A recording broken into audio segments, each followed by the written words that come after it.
Olá pessoal, sou o professor Glauco Lira e no vídeo de hoje nós vamos falar sobre funções de várias variáveis.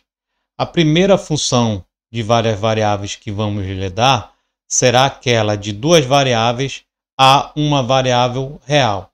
Ou seja, a gente tem dois valores x e y e nesta expressão o resultado vai dar apenas um número. Graficamente, seria basicamente considerar que isto aqui é o domínio da função, onde os elementos são pares ordenados, e a imagem da função vai ser um número real. E a seta, ou seja, o caminho que leva os valores x e y à imagem, é a expressão que contém os termos x e y. Vamos ver isso com um exemplo. O primeiro exemplo que nós temos é f de x e y. Aqui já é a notação explicando que as variáveis são x e y. E a expressão, observe que qualquer valor que a gente der para x e para y vai dar apenas um número e não um outro par ordenado. Para a gente representar graficamente o domínio desta função, a gente tem que ver as restrições existentes para x e y, ou para x ou para y. Bem, vamos considerar primeiro a raiz que tem o termo y menos x. Como a gente sabe, todos os valores dentro da raiz precisam ser positivos ou zero. Neste caso, a gente tem a nossa primeira restrição, que y menos x precisa ser maior ou igual a zero. Escrevendo esta expressão y em função de x, a gente vai ter que y precisa ser maior ou igual a x. Na segunda raiz, a gente vai fazer a mesma análise, ou seja, os valores dentro da raiz quadrada precisam ser positivos ou nulo. Assim, a gente vai ter que y é menor ou igual a 1. Unindo essas duas condições, nós vamos ter o domínio da função, que vai ser o conjunto de pares ordenados x e y pertencente ao R2, tal que y precisa ser maior ou igual a x e o y precisa ser menor ou igual a 1. Como é que seria, então, a representação gráfica dessas duas condições? Seria dado por esta figura, onde a primeira condição, ela vai ser esta região bem aqui, ó.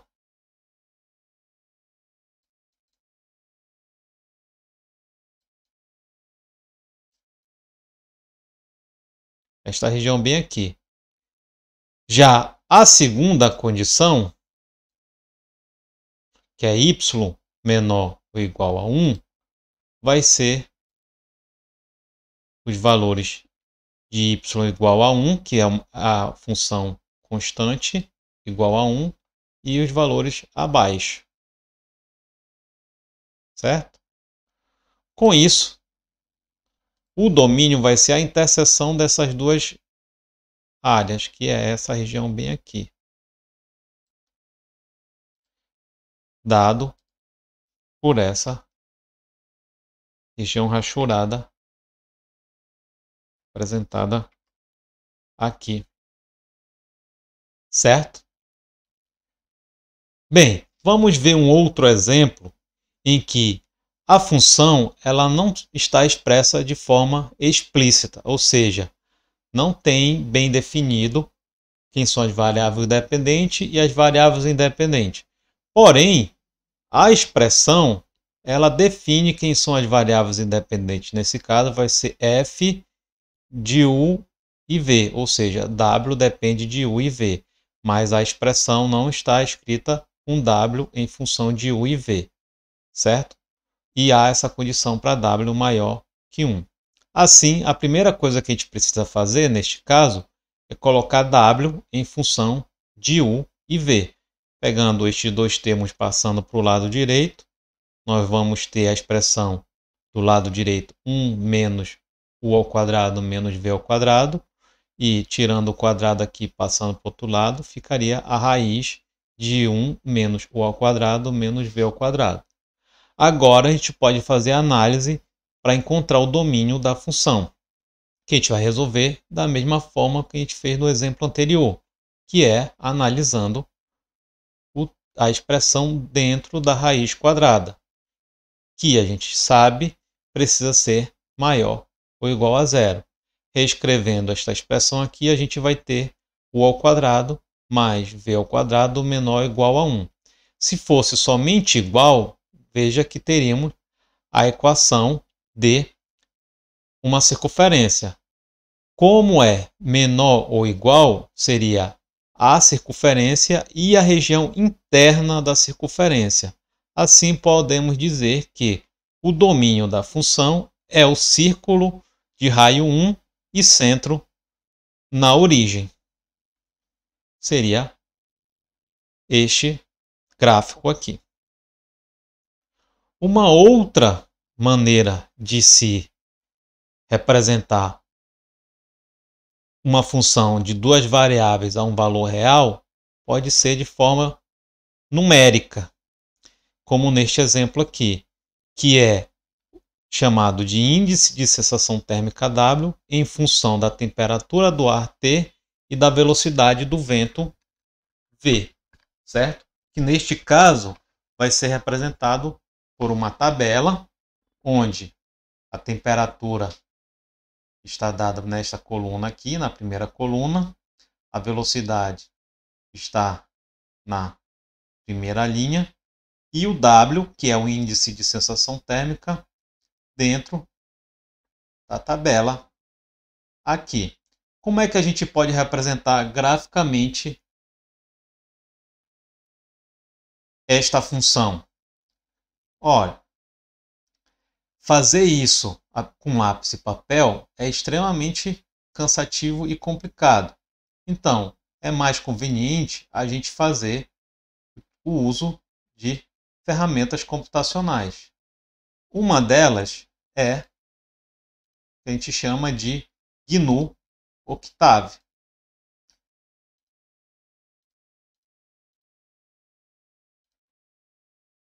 Então, no GNU Octave, ou também no MATLAB, pois o GNU Octave é a versão gratuita do MATLAB, a gente vai fazer de uma maneira relativamente simples este procedimento de construção do gráfico.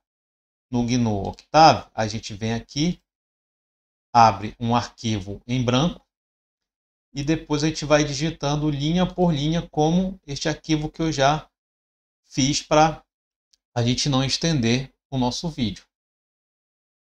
Na primeira linha, a gente cria esses dois comandos, que é clear e clc. O clear vai limpar todas as variáveis da memória e o clc vai limpar a janela de comandos aqui. Pode ver como ela está em branco.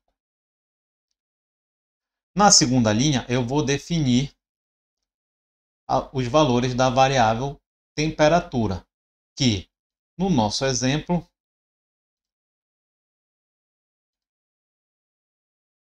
vai de menos 40 a 5. Assim, no GNU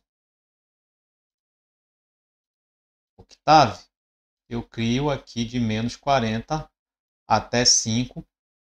Faço o valor de menos 40 até 5, com intervalos de 5 em 5 para cada valor.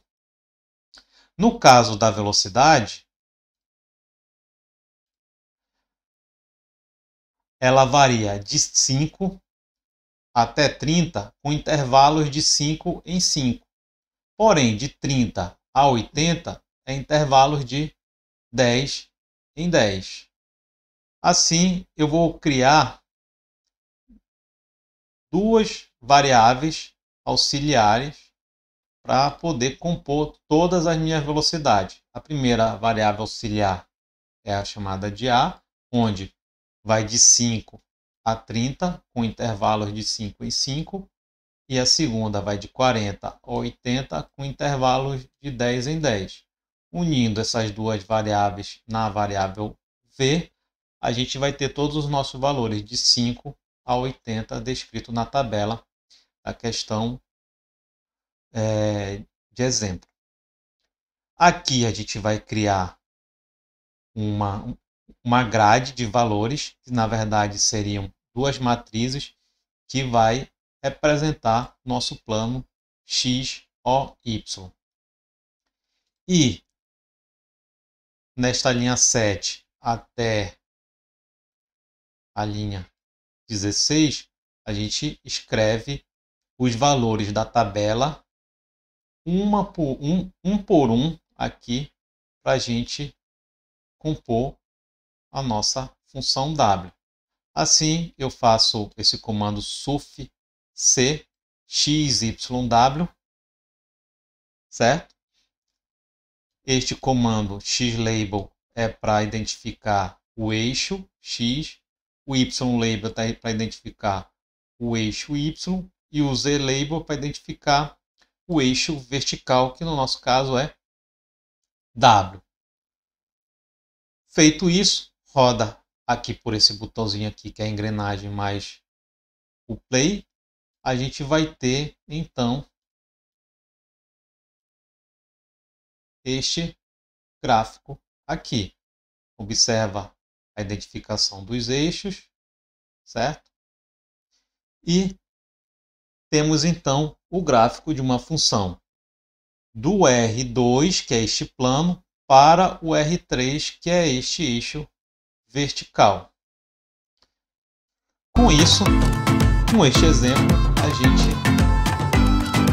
encerra o nosso vídeo sobre funções de R2 para R.